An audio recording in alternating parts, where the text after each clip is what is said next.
Molweni, Sanibonani, Dumelang, and welcome to Property Market Moves. I am your host, Kululwa Motwa, and in studio today I am joined by Makera Maile. How are you? I'm good, thanks. How are you, ma'am? I'm good, thank you. So who is Makera? So I'll start just after matric. Yeah. I went to tertiary. Yeah. I did chemical engineering, surprisingly. Okay. And I think after the first year, I already knew that was just not for me. So the only great thing that came out of that experience was just that I met my husband. Oh. Other than that, so went to school to find your man. Yeah. So other than that, I then left after I completed my S3, and then I looked for a job. I started right at the bottom. I started working as a receptionist, or some people call it a front line. Yeah. And then the company that I worked for, they offered bursaries. Okay. So immediately I enrolled as soon as I was hired permanently. And then I started studying. I did my 3-year degree. And then the rest is history. Okay. And then when was Seliki Business Consulting born? So Seliki was born in 2018. In 2016, I got a job as a company secretary for a broadband company. Yeah. What I didn't know was that I was going to be an all-rounder. I was doing everything in that company. And what came into my mind was that if I'm able to do everything in somebody else's company, it means that I can do for myself. Okay. And as time went, I then saw also gaps as I was meeting different small businesses. Yeah. And especially people that you start seeing that you have businesses that are family businesses that grow, but when the owner sort of like passes away, then there's a huge gap. There's no continuity. And then when I looked at the job that I was doing, even at a strategic level, I could see that a lot of companies, they have that continuity. That means that in terms of a small business, there's things that they're not doing right. Okay. Then I made a decision to say I want to assist Black businesses to run their businesses properly. Okay. That's how Seliki Business Solutions was born. All right. And I mean, probably before we then jump into the different aspects, what are the suite then of offerings that you have in your business? So we're just simply a small boutique business consulting company. What we do when you bring us into your business, firstly we do a dipstick exercise to check where you are and where you are supposed to be and where you've been. And after that, we bring out the diagnosis, we bring out the result, and then we also recommend what is it that you need to do or what is it that you need to change in order for your business to then go to the next level or to scale. Okay. So in a nutshell, that's what we do. All right. And you've touched on it a little bit, when you're looking then at Black business, finding that the way that, some of these businesses are structured is not, formalized for sustainability. When you look at, small, let's say SMME businesses, what do you find universally that these are some of the things that are lacking in how we structure these businesses? So what I've realized is that in a lot of small businesses, the owner just wants to get going. It's always about chasing the next bag, chasing the next income, which is well and good. But the disadvantage is that the more you grow, the more problems you're going to have. You tap into the higher risk, you are going to be exposed to. So if your business from an incorporation point of view, it's not properly incorporated in terms of CIPC, how you registered, your memorandum of incorporation. Some small business owners don't even know that there's a very crucial document called an MOI when you register a business. So that document actually tells you why you are formed as a business. So you move from being a security company, and you because there's a new opportunity in ICT, for example, you just swift and move right into ICT without actually going back and saying, but when I was incorporated, this was the purpose of my business, and now that has significantly changed. So in terms of the structure, also small businesses only look at their directorship, which is where sometimes we go wrong, because there's directorship and there's also shareholding. But you find that in a lot of businesses, I'm only concerned about directorship, but I don't even have a shareholder certificate. Or I've got 3-4 shareholders and we don't even know how many shares we hold in that particular company. As long as our names are showing as directors, we feel that that is not enough. So in terms of the structure, those for me are at the top, some of the most important things for you to separate who's a shareholder, who's a director. Why am I incorporated as a business? What does my MOI say? Are there any limitations in my MOI in terms of the transactions that my business can do? And so to get to these, kind of details, someone who's listening, is probably thinking, yes, I definitely just want to get going so that I can start making money. For me to be able to do the things that you're speaking to, I need to spend money, which I don't have. And how does that mentality catch up with us in the long run? Well, I think, when you are small, you are sort of like off the radar. Nobody can see you. But the thing is with money is that you can quickly make that money. And you might not be ready to scale because of those structural issues. So when you are still starting and you don't have bigger problems, it's better for you to just solve those problems and have them solid from the beginning. Because when you start to grow, there is people in the industry that are not gonna want you to come through. They don't want the next competition. So they're going to look for those gaps in your business so that they can shut you down. They can take you to court. They can take you can have some bigger problems. Instead of just saying, while my business is still in the inception and I'm still living hand to mouth, for example, then how do I then fix the administrative stuff that might hinder me at a later stage?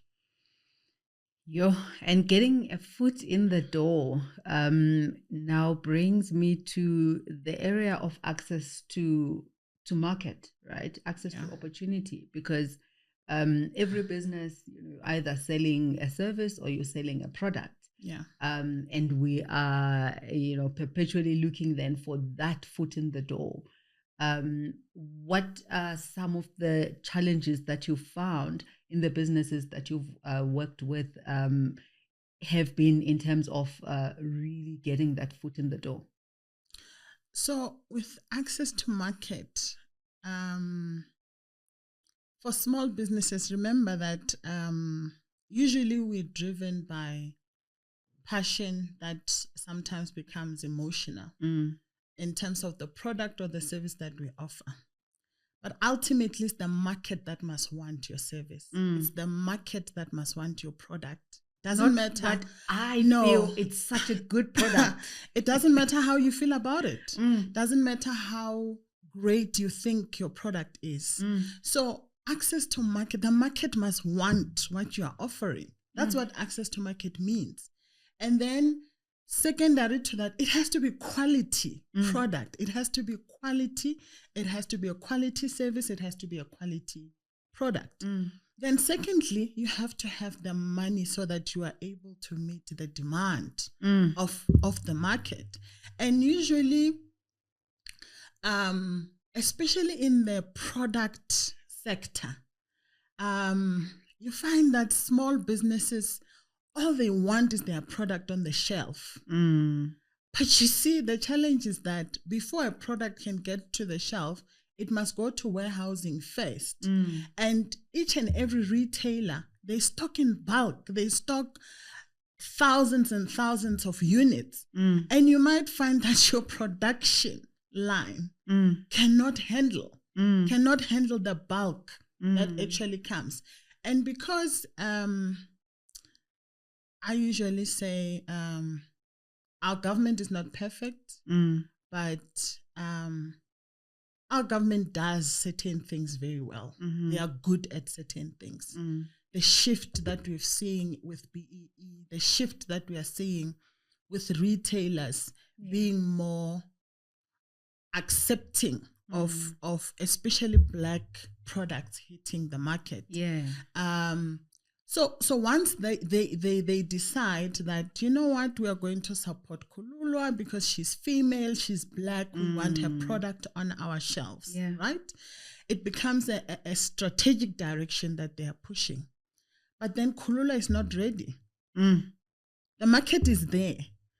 The retailer is willing, but Kululwa is not ready, unfortunately, because Kululwa is producing her product in the kitchen or in the garage, and she cannot meet the minimum quantities that are required. So before someone can say, I want access to market, you have to be ready for that scale. You have to be ready from a resource point of view, from a capital point of view, from a systems point of view. You need, your ducks must be in a row before you can start to say, I want access to market. So those that are prepared and they are ready to access the market, they might not have the capital, but if they have the strategy as to how am I going to move from point A, B, C, D, it's always better because they're able to move much more swiftly. So the concept of access to market, we hear about it a lot, that people are not getting access to market. But once you get deeper into why are they not getting access to market, you find that it's actually the entrepreneur or the SMME that is not ready. Ducks in the row. And we've had this notion, a number of times when it comes to, the basic things, right? And I mean, you when you submit, now let's move from, the large, scale manufacturing, but simply going back to responding to a tender that government has taken out, or a request for proposals that someone has, taken out. And, we've heard that sometimes some of these proposals don't even get to the level where they adjudicate, based on the quality of the proposal itself, because you can't even get past the compliance aspect. Speak to us about that. I mean, what are some of the basic compliance aspects that we all have to pay attention to if you consider yourself as a business? So with compliance, the first thing is CIPC. Even with that one, we're still having major problems where someone is generating 2 million rands, but when they submit to CIPC, they put in a 0 as their annual returns. So we're still having those problems, because when you scale, as I said, you will have eyes on you, and people will start to dig into how you conduct your business. And once you are found that you were not doing things correctly, that might shut you down. So that is the first one, CIPC. And you have to obviously the receiver. Yeah. They want their money. Don't lie there. Don't lie.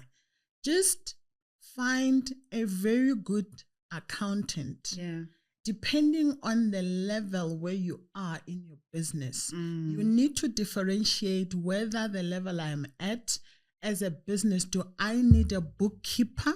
Yeah. Or do I need an accountant? Those two people are different depending on how your financials are supposed to look. So that is the second thing, the receiver. And then you also need your BEE. Yeah. Depending on which industry you are in, if you are in construction, for example, you'll need your CIDP or your NHBRC. And then if you are in manufacturing, for example, they might require the ISO that you need to submit to say I'm compliant or I'm non-compliant. But here is my thing. Small businesses should not do compliance because they are tendering. Small businesses should not do compliance because they are responding to a particular proposal. It should be inherent in your day-to-day. I mean, it's as simple as creating an Excel spreadsheet to say, my CIPC, this is the date it's expiring. Yeah. My SARS, this is the date that is expiring. This is the date it's expiring. And it needs to be a culture that for your own business integrity, you have to comply. Because you will never know when an opportunity is going to hit, how it's going to come about. It might not come in the form of a tender. It might come in the form of an investor that is really looking to invest in your community. Yeah. Then what? Are you going to now start running around requesting people to fake things for you because now you want that particular opportunity? And usually what then happens is that people will go and open new companies instead of fixing the problems that they're having. So in my view, it shouldn't be driven by tenders, and it shouldn't really. It's supposed to be what you do. It's an administrative thing, simple administrative thing. All right. So then when we look at that, small businesses, and this is where I think we've touched on it to some degree. What prevents a small business or many small businesses from graduating, beyond the small, catchment to really becoming medium and large? And I imagine that if an opportunity comes and I look at my company and I realize that my compliance is out of place and I can't find someone to be creative about, those compliance aspects, and I start another one, which means then the one that I left is not growing, and the one that I'm starting, and I perpetuate that cycle. What are some of the other, hindrances from businesses growing from, small to medium to large? So I'm a firm believer in planning.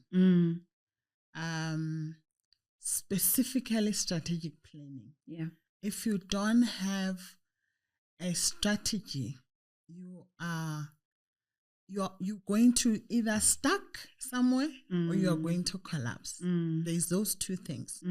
So now in South Africa, when you go to a lot of financiers, for example, they'll say, submit a business plan. And that's when you will be like, okay, now I need to put together a business plan. Then you'll call Makera, and then Makera will put together something from desktop, right? From the desktop, or she'll pull out a similar business plan that she's done before. And because you want it so quickly because there's this now opportunity.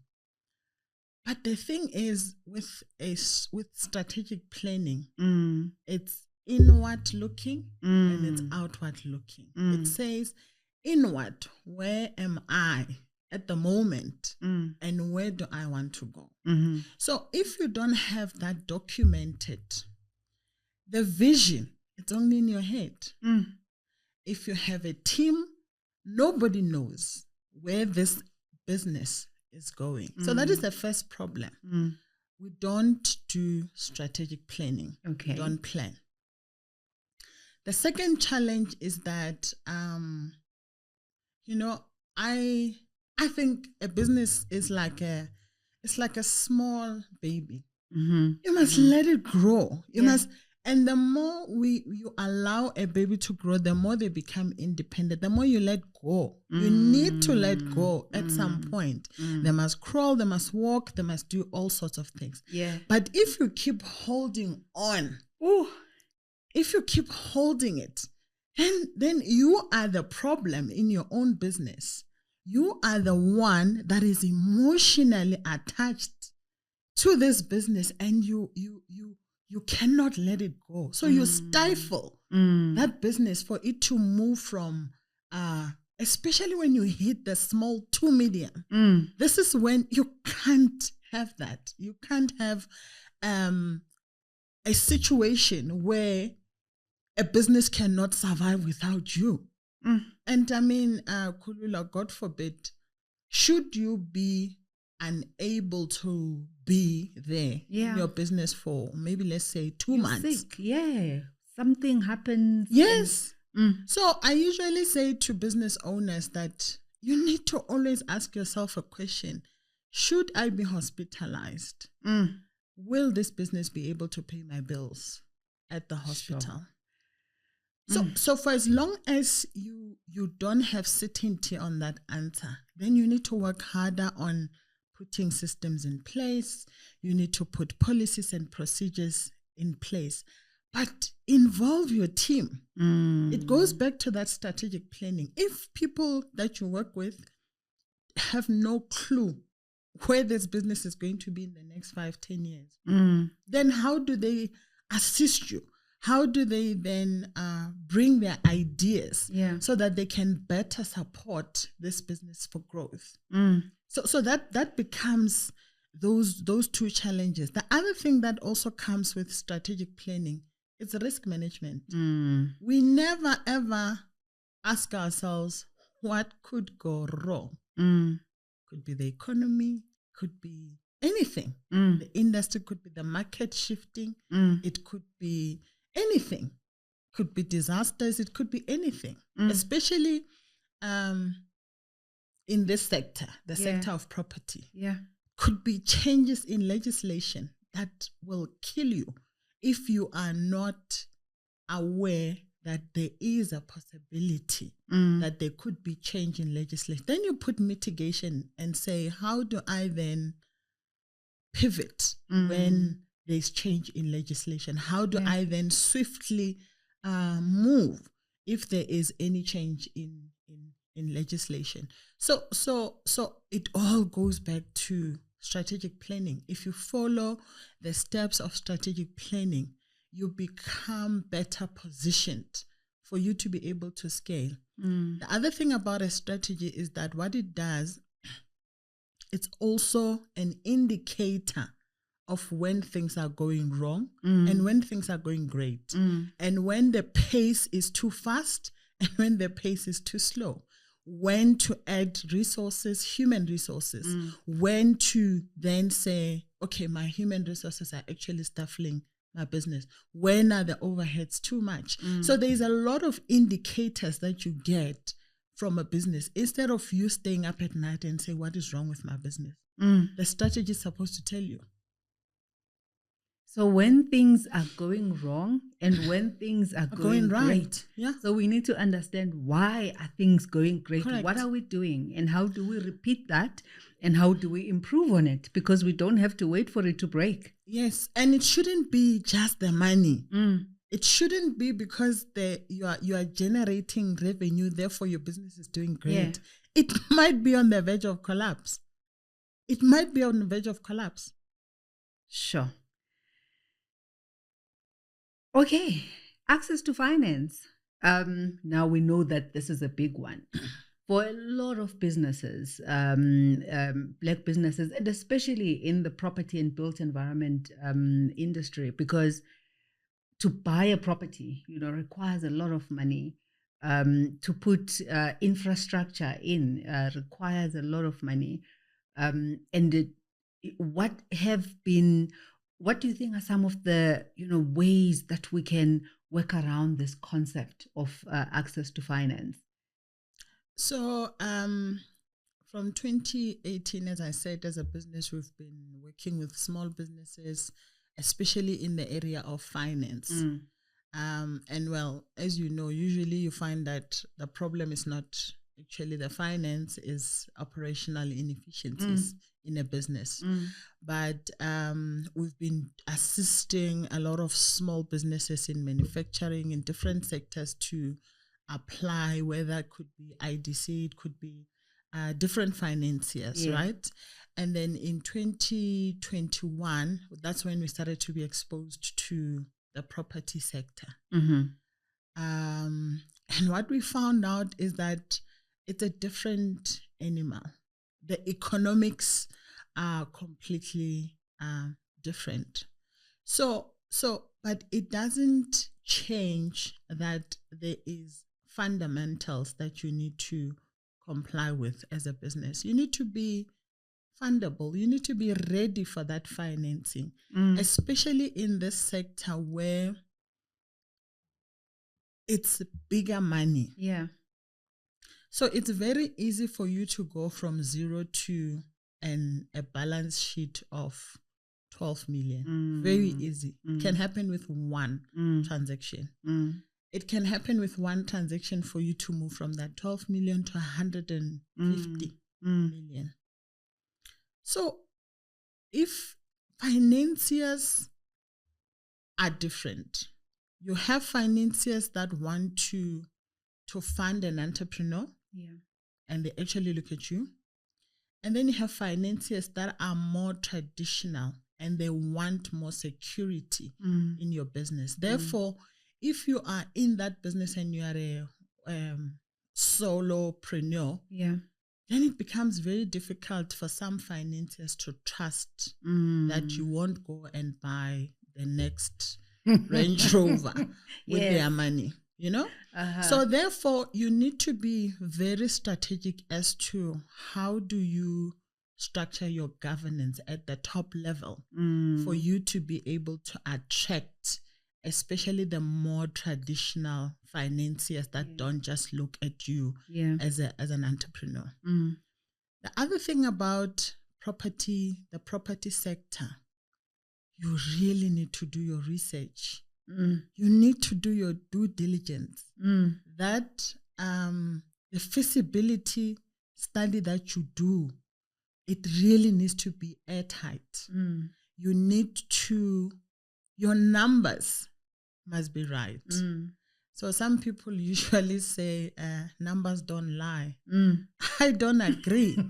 As someone who works with numbers, if you input the numbers wrongly, they're going to lie. I mean, we've seen it with Steinhoff. They can lie. The second theory is that you can never go wrong with property. You can go wrong with property, especially if you don't know what you are doing. So if you want to be financed in the property sector, your feasibility must be right. And we know that the reason I say it's the economics is different is because there's a whole lot of moving components. There's location, there's how the property is like, there's property rights that are involved. And you need to educate yourself as to how long is it going to take for my town planning processes. For example, if you are purchasing land, if you are purchasing a building, how old is the building? Is it structurally still gonna sustain me for the next 20 years? So you need to work on your numbers and you need to do your feasibility study and your market. Whom am I purchasing this property for? How am I going to use the use of that particular property? And some owners, as I said, you find different people. Some that are going to be too lenient on finance and some that are just technical. And for them, it's about the corner, the architect, the what, and they completely forget about the other side of the business, because they just want that curve. Doesn't matter what, even if that curve is going to completely take the business off balance. You're not going to even break even. So they completely focus on that because that's how they're wired. That's how they're trained. Then it's no longer a business. It becomes a passion project.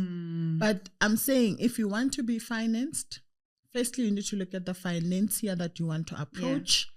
What are their requirements? Are they the more traditional financier, or do they finance the entrepreneur? And also in property, most important, your credit. You see, now this one is, and yes, I hear you, the credit. And I mean, sure.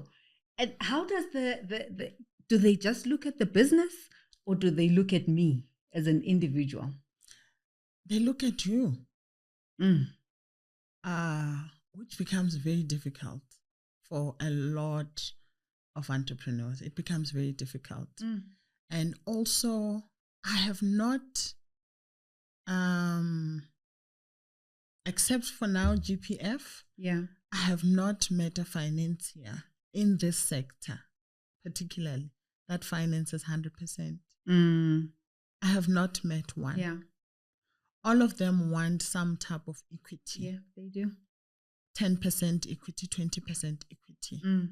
Whether it's the bank, whether it's financiers that are tailor-made for the industry, there is still some equity requirement from the owner.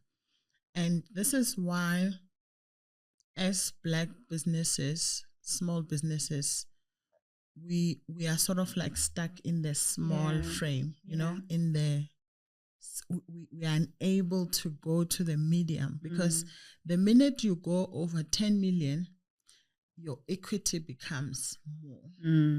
And it's very difficult to raise equity. But as I said,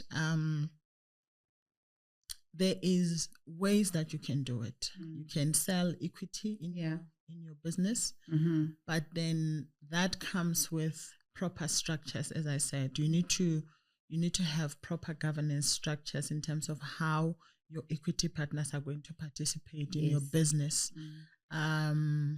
Some people go for joint venture. Me personally, I really, really do not like joint ventures. They have serious problems, huge risks when you go into a joint venture. So you need to inform yourself and hire knowledgeable people really to advise you as to what is going to be the best methodology to structure your business first in order for you to access that particular opportunity. So there's a lot of money currently in terms of financiers. They say, no, come, we must spend 200 million this year, this financial year. And you look at it like, out of that 200 million, I mean, can't I just get 5? You know, can't I just access 5 from this financier? But then if you're not willing to do the work, if you're not willing to grind, you can't even get the 5. You can't. And your negotiation skills have to be top notch. You have to be very good at negotiating, because if you want to buy a property and you are still going to go to NHFC, for example, that takes that time to process applications. The seller might not wait for you. Yes. That's another challenge. You might find a perfect property, perfect location. The numbers are good. But they want you to commit. They want you to commit now. You can only get the money in 3 months, in 6 months. Exactly. The offer to purchase is only valid for 30 days or at most 60 days. So you find, or sometimes even the seller might say, I want 10% deposit. You might not have that Show money. your commitment. You might not have that money. But I think also even with accessing finance, you need to know your ratios and what do they mean when you look at your financing model. Because you don't want to get to a financier and then you don't know how to answer those questions. So you have to understand the language so that the financier can have confidence in you that I'm not lending money to someone that does not understand what is happening. So even if you don't know some of the things, but you have to have an overall understanding of all the moving parts.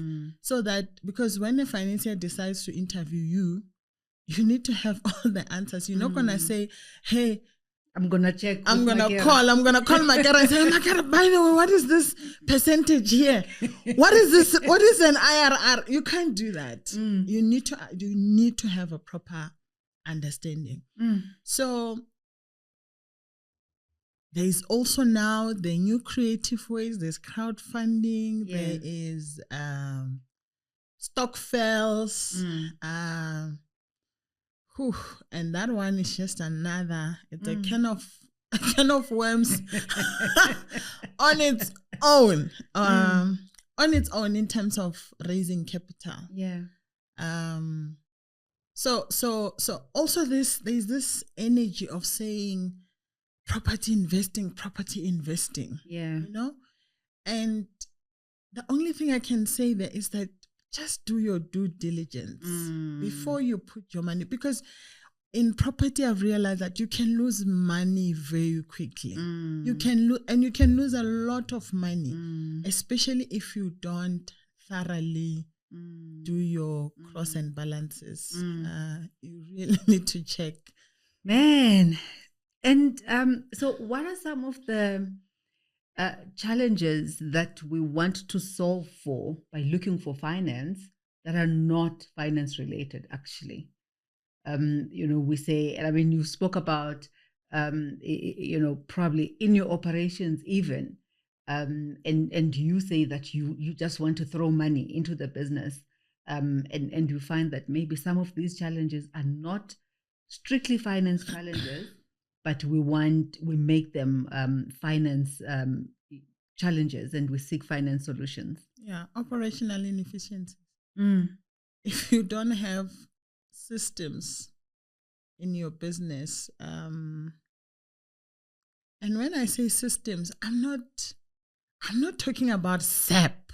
Yeah, there's right now, because we are so integrated in the world, we have so much access to softwares that are tailor-made for small businesses. I still become surprised when I get to a business and I realize that they do their codes and invoices on Excel. And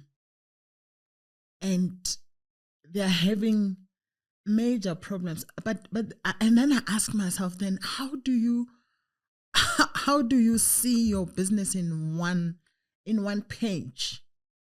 How do you tell if someone is stealing, for example, in your business? How do you know? So it's those operational. How do you know if your payroll is ballooned? How are you gonna know if you don't have systems in place? You don't have policies and procedures. Yeah. The other one is, I'm telling you, small businesses are at CCMA daily.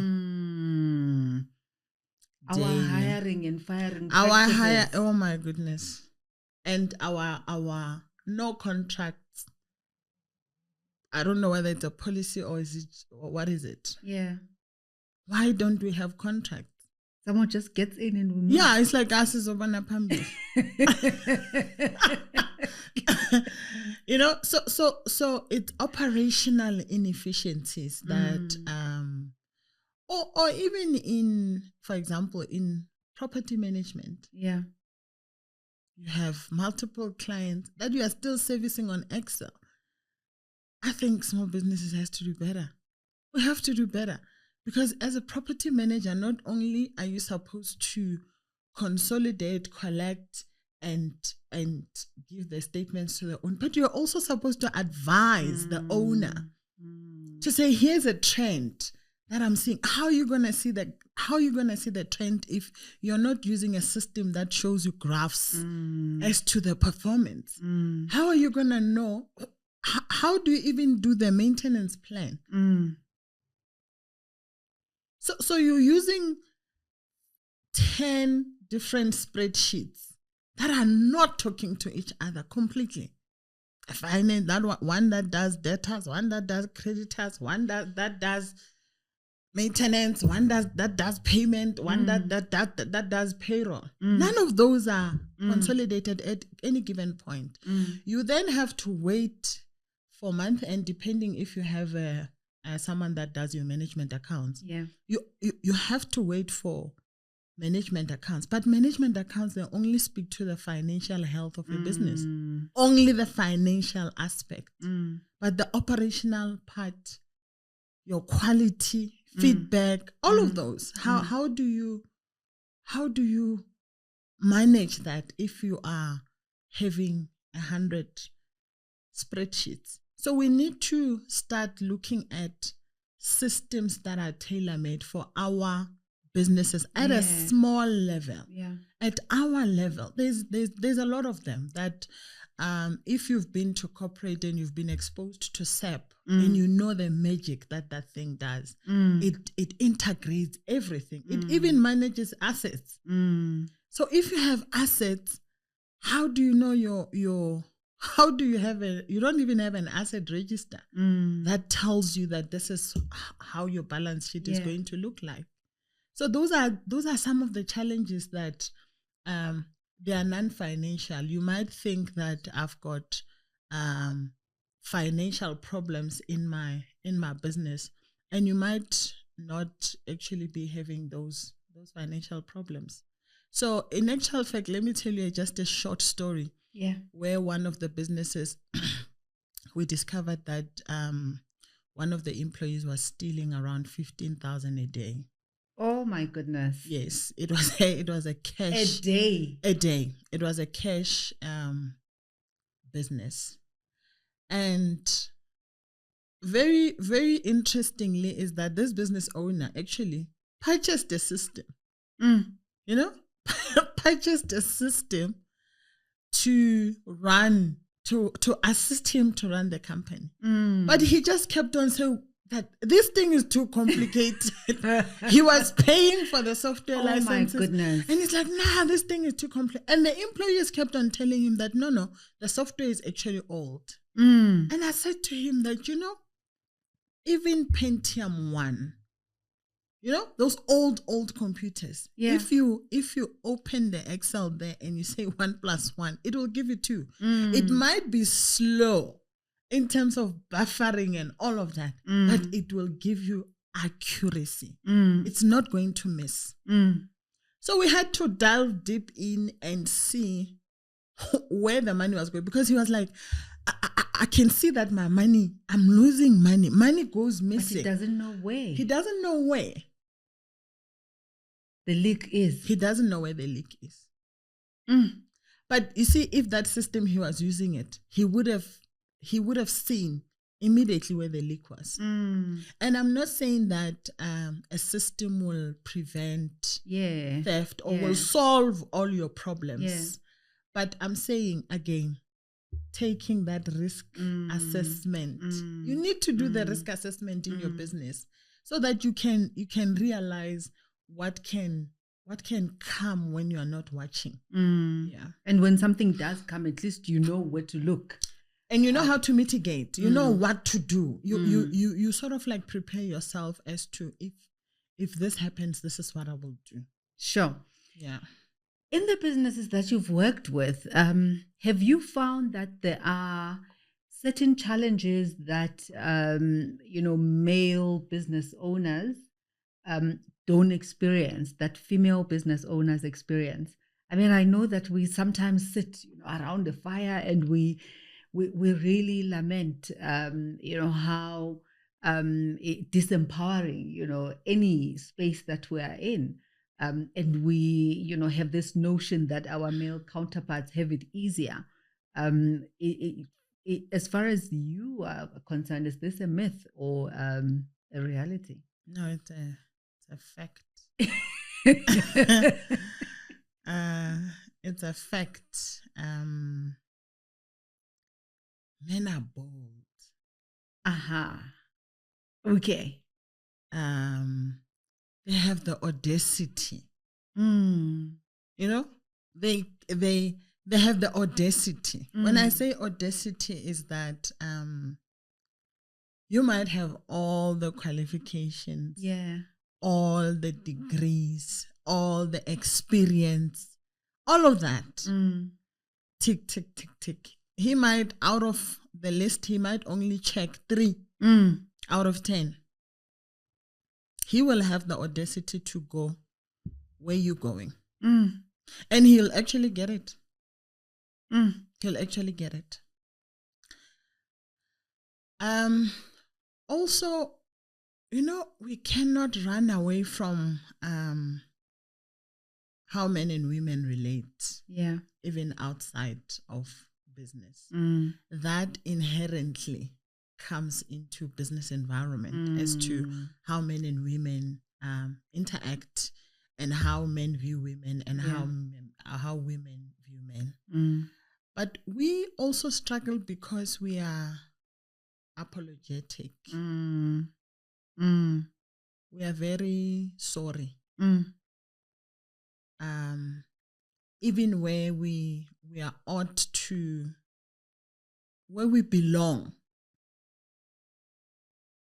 we still second guess ourselves. We're not enough. Recently my sister was applying for EXA, and I think she wrote her report maybe over 7 times. Sure. Rewrote. And I can tell you in her industry that probably another guy did it once and submitted it, whether it was good enough or not good enough. Yeah. But what I'm also seeing is that, like I said, in South Africa, things are changing at a government level, which forces businesses to comply, blah, blah, blah. Yeah. You find now that businesses are more, as part of their strategy, they want to support the females. They want to support women businesses. They want women business to be bold enough to take those opportunities. But unfortunately, you only find 1 or 2 women that are bold enough to take up space, to say, I am here and I'm going nowhere. The other thing is that men don't really rely on qualifications. For them, I think in their mindset is that business is money, and that's what they go for. So we are apologetic even in how we price our product or services. We are apologetic in how we conduct ourselves, how we even, sometimes you even doubt yourself just writing an email to Kulula and saying, hi. You check it and you double check it and you triple check it. Yeah. And someone can tell when there's doubt in your message. They can tell. So it's a fact that as women we still struggle in terms of mindset to approach business in an aggressive manner as men. And I'm not saying we should do that. Yeah. There is something that we hold as women that is very special when it comes to women-owned businesses. Yeah. Is that they actually become more sustainable. So even if the 7 times that you do, it makes your business more sustainable. It's just that you won't move as quicker as your counterparts, but it becomes more sustainable. It's actually something that you can, as a legacy, you can hand over to the next generation, which is what we all want, because you keep on checking and crossing and checking and crossing, and that's what makes a business to be sustainable, not the quick rush. I want to make money tomorrow. We are a bit more patient, and that patience in a long run, it actually yields much better results. Wow. Okay, now as we wrap up, I have a question for you from the guests that we hosted before you. Now, when they give us this question, they don't know who the next guest is going to be. So it might or might not be strictly, related to the space that you are in, but still give it your best shot. And the question is, with the housing shortage we currently are facing as a nation, it will take a collaborative effort by all players to make sure everyone plays their part. What are the practical things that can be done to support this notion?